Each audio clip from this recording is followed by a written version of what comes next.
কোন জায়গাটা, কোন ভবনের কোন জায়গাটাতে আসছে পড়েছিল? এই ভবনটার ঠিক ওই দিক থেকে আপনার বিমানটা ওই দিক থেকে আসছে, ওই দিক থেকে আসার পর ওই দিক থেকে ডিরেক্টলি ভিতরে ঢুকে গেছে। হ্যাঁ, ওই পাশ থেকে, হ্যাঁ, মাঠের সামনে থেকে ওই দিক থেকে আসার পরে ওইখানে ঢুকে গেছে। আমরা আওয়াজ শোনার পর আমরা এখানে নিচে কাজে ছিলাম, ওইখান থেকে উপরে আসছি, আয়সা দেখি যে এখানে আগুন জ্বলতেছে।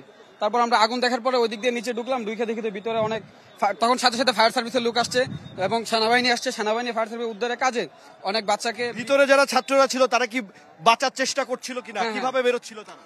তারা অনেকে জানালা দিয়ে বেরোতে পারে, অনেক দরজা দিয়ে বের হচ্ছে, অনেকে আগুন বয়ে ভিতর থেকে বের হতে পারে নাই।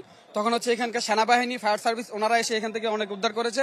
অনেক বাচ্চা আমরা দেখতে পাচ্ছি অনেকে মৃত এবং অনেক বাচ্চা গা পুড়া গিয়েছে। আচ্ছা আচ্ছা, যে আশঙ্কা করছেন আপনারা, যেমনটি তিনি শুনছিলেন, ধন্যবাদ। উনি এই জায়গাটিতে পাশের ভবনেই তিনি ওয়ার্লিং এর কাজ করছিলেন। তিনি বলছিলেন যখন এই ভবনটির ভিতরে বিমানটি আছড়ে পড়ে এবং অগ্নিসংযোগের ঘটনা ঘটে, তখন ভিতরে অনেক ছাত্ররা তারা চেষ্টা করেছিলেন জানলা দিয়ে বের হয়ে আসার। যারা আতঙ্কিত হয়ে ভিতরে থেকে গেছেন তারা হয়তো বা তাদের কপালে আসলে কি ঘটেছে এখনো পর্যন্ত সেই বিষয়ে কিন্তু নিশ্চিত হওয়া যাচ্ছে না।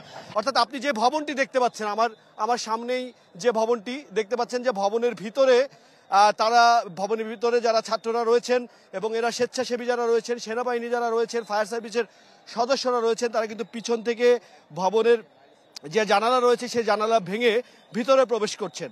অর্থাৎ সামনে দেখতে পাচ্ছি ফায়ার সার্ভিসের তিনটি গাড়ি, একটু আগে হেলিকপ্টার যোগে হেলিকপ্টার এসেছিল সেখানে আহত যারা আছে তাদেরকে নিয়ে যাওয়ার জন্য।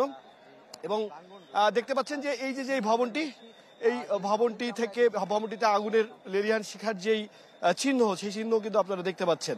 অর্থাৎ এই জায়গাটিতে, এই ভবনটিতে তখন ক্লাস চলছিল, 1 থেকে ক্লাস 8 পর্যন্ত যেই সেকশনটি রয়েছে সেই সেকশনের ছাত্ররা এখানে মূলত ক্লাস করছিল এবং সেখানে এসে আসলে আছড়ে পড়ে এই বিমানটি। এবং দেখতে পাচ্ছেন যে উৎসুক জনতা এবং এছাড়াও যারা সহযোগিতা করতে আসছেন, স্বেচ্ছাসেবক যারা, তারা কিন্তু অনেকটা হিমশিম খাচ্ছেন এই উৎসুক জনতার কারণে। এবং এখান থেকে আহতরা বেরিয়ে নিয়ে যাওয়ার যে রাস্তাটি, সেটি কিন্তু অনেকটাই ব্যাহত হচ্ছে এই উৎসুক জনতার উপস্থিতির কারণে। আপনারা দেখতে পাচ্ছেন যে ফায়ার সার্ভিসের যারা সদস্যরা রয়েছেন তারা আপ্রাণ চেষ্টা করছেন ভিতরে আর কোনো আহতের সংখ্যা আছে কিনা, কিংবা আর কোনো মরদেহ, কোনো আহত কিংবা নিহতের সংখ্যা তারা কিন্তু খোঁজার চেষ্টা করছেন।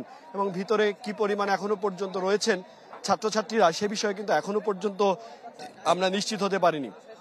সব থেকে বড় এখন চ্যালেঞ্জ সেটি হচ্ছে এই যারা উদ্ধার করছেন তাদের কাছে সব থেকে বড় চ্যালেঞ্জ, ভিতরে যেহেতু ক্লাসরুম এবং প্রচুর, আমরা জানি যে সেখানে যেই বিমানটি আছড়ে পড়েছে সেই বিমানটি মূলত আছড়ে পড়ার পরে অগ্নিসংযোগ ঘটে এবং যার কারণে ভিতরে যারা ছিলেন তারা কিন্তু বার্ন হয়ে গেছেন।